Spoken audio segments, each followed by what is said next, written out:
I'm about to go in to see a client for the first time.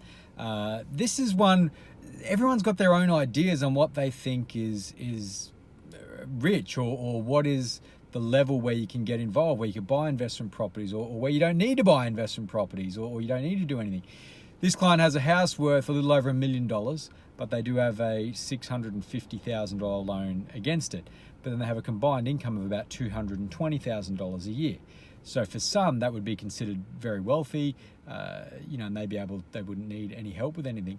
But the reality is they're very busy people. And they do need help. They need help to get that $640,000 debt paid off as quick as possible. They want to minimize their tax I should say they want to maximize their tax efficiency and get that money, as much of their tax money as they can, going back into their investment portfolio. And they want to retire in the next 10 or 15 years. And with a $640,000 mortgage and no other assets, that is a challenge.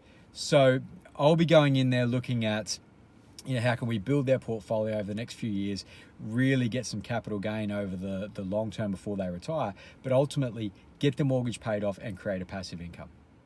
Quite a positive meeting. Turns out Mr. is a school teacher. Mrs. is a pediatrician, I think it was, but only works part-time. So there is that good income there, but there is that real concern around the big mortgage. Very conservative people too. So I didn't talk a lot about building a massive portfolio, which I normally do. It was more about, hey, let's start with one, let's get one right, let's take 2 or 3 or 4 years before we even talk about another one. We've still got probably 20 years of work life there. So there's no need to rush, but at the same time, we don't want to muck around. We don't want to be sitting on the sidelines for too much longer. So now I'll go away, do an assessment and come back to them and let them know what's actually possible. And we might talk more from there.